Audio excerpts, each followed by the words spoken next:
Hello, hello. It's happy birthday day here for me. Some people wouldn't believe it, but I've been 52 times around the sun. And wow, I was sitting and looking at things last night and reflecting. I had a pretty down day yesterday, just looking at my life and where I'm at and trying to, I guess, compare myself with others that are at my same age or I grew up with, or comparing my family, my sister, my brother, just trying to see how my life was different. And I kind of crashed for a little bit yesterday. I had a couple really angry outbursts at the universe. I was screaming and yelling at God, and that's a good thing. I could, if I'm God, I'm speaking to myself and I'm holding myself freaking accountable, and said some very direct things and spoke about my frustrations of my life and all the shit that I thought I'd failed at, etc. So reflecting, I don't want the fairy tale life is what I came down to. I reflected and tried to compare of success and money and houses and things I owned and all that kind of stuff, and I failed miserably in a lot of ways at that. It's not, I don't have a big house, I don't have all the fancy stuff, but the lessons, the transitions I made through the last little while refined me. It purified me. It turned parts of me to gold, because I went into things like relationships without knowing what love was. I followed the fairy tale, did what my parents said would be safe and all that kind of stuff, which was for them as well. Like there's nothing wrong, they told me, but I got a real clear path through relationship, through love, and loving outside yourself and having other people's love try and fill you, and learned that didn't work. And then I learned that what love really was and what self-love really was, and I had to hit bottom and I had to crash, and I had to finding out that things like houses and stuff really don't matter in the big thing of things. In a lot of ways, houses and belongings are just anchors around your neck of kind of keeping you stuck somewhere. People want those things because it makes their family safe, and they build their safety around it and all that kind of stuff. But the minute that money's not in the picture, the minute things fall apart, those things fall away, and all of a sudden you're left to free fall in, where's my safety? Where is it? Is it the money? Is it the fact that you have a home? Is it all those things? I've learned very carefully that the safety, the really root of me, is how I think about myself and how I speak about myself, and how life kind of shines from a new place of integrity inside myself. And it's not made up of things, it's made up of who I am and how I speak to people and how I interact with them, and integrity I give to people. I follow through with my word. Impeccability is a word that's been coming up this last little while, where if I say I'm going to do something, I hold myself to it, and other people can trust me that I'll follow through. And yeah, I'm a human. Once in a while we fall through, or we're late for an appointment or other things, but most of the time you can trust that I'm going to follow through. In the past I wasn't, but now I'm at this place where those are the things that are really important now, is how integral am I in as a person, in my character, in how I speak to people, in how I talk to people, in how I deal with things. And it makes me feel safe and it makes me feel whole in this way that never did before. So I'm looking at these 52 years of my life and I'm saying I don't have those things that everybody else has, and I don't want them. I don't want them in the same way. I don't want to be in a competition of who's got the best house and who's got the best belongings and whose family's best. I know, I teach my kids, I live from my heart, and my kids come from my example, not of me pulling a 9-to-5 job and trying to please them by having enough money and cars and trailers and trips and all this kind of stuff. No, it's having time to sit with my children and be with them, and they're growing up. They're one's out of high school, the other one's graduating this year, and the other one's just starting high school coming up. And my example now is much different than it would have been before. Before it was just like, oh yeah, my dad's chasing. It was kind of like my dad. My dad chased a good job to have money, to give us a house, to keep us safe, and blah, blah, blah, blah. But I didn't get to see my dad so much because of that.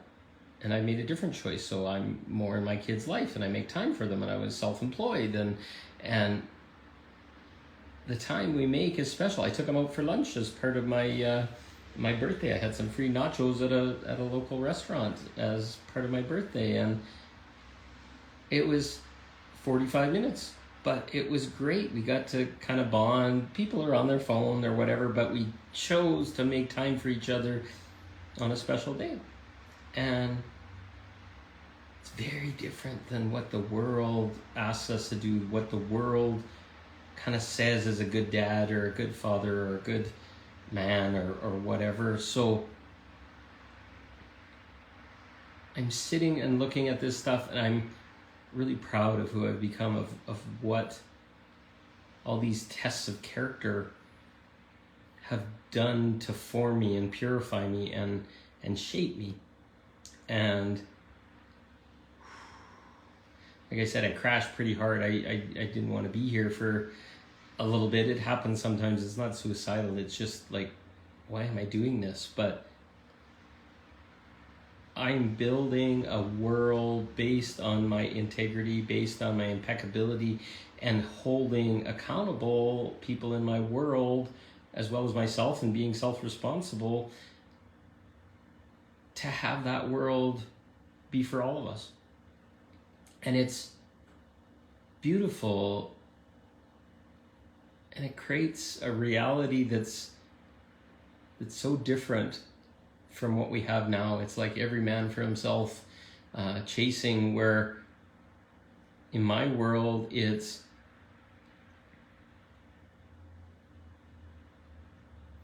self-responsibility to me first and self-love to me first. Some people would call that selfish, but if I don't feed me and I don't please me and I don't all those things, not at the expense of other people, that's what I call selfish. But there's a version of selfish that we need to be. Because if we don't come first, then we put everybody else first before us, we die. Over time, we die trying to please. So having that self-responsibility, that self-worth, that self-love isn't selfish. That's so critical, so key right now. And I have that. And then I welcome people into my life with those boundaries and those terms. And those relationships are so much better. Even love relationships or partnering relationships or whatever, when they're built from me being happy first and not at their expense, but me being self-responsible for my happiness, not having somebody please me, not somebody make me feel special, all that kind of stuff. I want to feel safe in that first. And then when they offer it, it's much more beautiful because there's a balance to it. There's a not searching outside myself, but it's like icing on the cake. Once I have it for me, then when people add to it, it adds the icing because I'm the cake first. That may sound weird, but this is the journey of awakening. This is the journey of choosing yourself and choosing better, and then looking at a birth date like this and saying, who am I? Am I proud of that guy? Fuck, I am. Fuck, this has been hard. but I will not play games with people. I will not beat around the bush. I'll be direct and clear in a way that's respectful, and it makes everything so much easier. And then meanwhile, I would look outside and the people I felt I was competing against or whatever don't have any of this character in a lot of ways. They're just scared and they're insecure and they're beating around the bush and playing games because they can't have a direct conversation because they don't know how to have it. But you realize after a while, the direct conversation, the directness, the being clear in communication is what keeps each other safe and makes each other know what each other wants, instead of this kind of like pleasing and hoping and not being sure where you stand and stuff like that. Just ask. So I'm really kind of happy with who I am. And it's not in something that I can compare A to B and all this kind of stuff. Hello, Elohim, thank you. It's a strength and it's a courage and it's a self-love that I sit in, and any person that joins in my life, maybe a partner or a good friend or whatever, they start to feel that integrity. And I'm seeing it in the birthday wishes and stuff that people are giving to me. People that are on the sidelines are suddenly giving me birthday wishes because I had some effect on their life in this time. And I can reflect on that and I can say, holy cow, this is beautiful. I didn't even know they were watching. And I accept that that's happening and that's true. And it makes me kind of build in my self-love. It's like, I just speak and share my experience. Thank you, Elohim. Happy birthday is my day, yeah. But thank you, Joy. Thank you for all the happy birthday wishes. I'm just looking at myself and just proud that who I've become, what I've let go, what I've worked through, and just stating an intention to continue to grow, to continue to be in integrity, to continue to be impeccable in who I am and in my word, and to shine that out to people and build a reality around myself that has all those things so people can build on that foundation and feel it for themselves and love that vibration and use it to improve themselves or test themselves or whatever, so that we can all grow. So what a journey, 52 years to start to really, really have my courage, have my confidence, have my self-worth all tested and traumatized and all these things that got me to eventually make a choice of who I am. Thank you, Joy. Yeah, what a wonderful journey to witness and witnessing. And it's not something like the paths are different for everyone. So everybody's got a different story. Everybody's got a different path and how they got witnessed, etc. But once we get here, we get to this vibrational place, and I call it like a density or a foundation. And now it's kind of like, hey, I got a place to build my house on. I got a place to build my reality on, my partnerships, my life that I didn't have when I grew up, and I had to go through all these things and test all my realities, test my truth, test my beliefs, test everything that I've been told. And then you get to this place and it's like, fuck all that shit. This is the way it is really for me.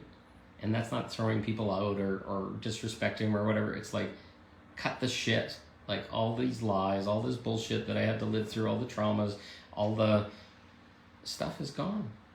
And that was my choice. So anyways, I don't want to carry on too long here, but what have you built? Where's your foundation? What's your purpose? Does it have a kind of an alignment with what I've been going through? Because a lot of people are awakening and it's not what we were told it was. It's not getting a job and pleasing people and being a healer and all this kind of stuff. It's a lot about just focusing inside and saying, holy crap, am I in integrity with myself?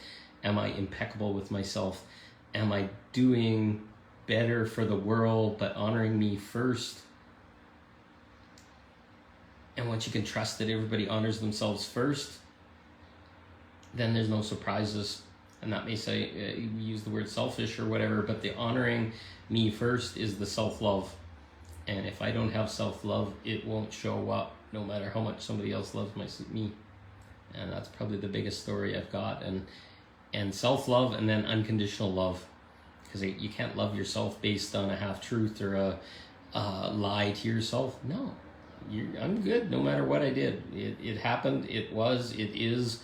Once you can start saying that and then stop fighting who you became or why you became, you just get into this space of accepting what shows up. And it can be pretty fucking awesome to be that person and see and then accept and then feel the emotions and still be okay. Because there's 9 million ways up the mountain, and some of them are mud and blood encrusted, and some of them are bliss. And you're gonna get some of them on one path and some of that on another path. So I love you all. Just take a look inside and just, where are you proud of yourself? Where are you feeling amazing about what you did, no matter how it turned out? And the stuff that I'm amazed about sometimes is the dirtiest, messiest stuff that happened, because I was truthful with myself, and I love myself no matter what happened, and I got through it. And maybe that's the same for you. So just a question, get you to kind of poke around in your back recesses, your back cupboard, and just see, what are you really proud of? What makes you amazing? I really love myself, and I'm loving the people that I talk to and speak to, and I'd love for you to feed back and just let me know some of the stuff that defines you in a new way, like not the old way we put labels on our forehead, but like integrity is a definer that is rock solid. And there's a ton of other words, but integrity, impeccability right now are really big words for me. So what are yours? Have a great one. Thank you for listening. Thank you for all the birthday wishes. Love you. Have a great day. Bye.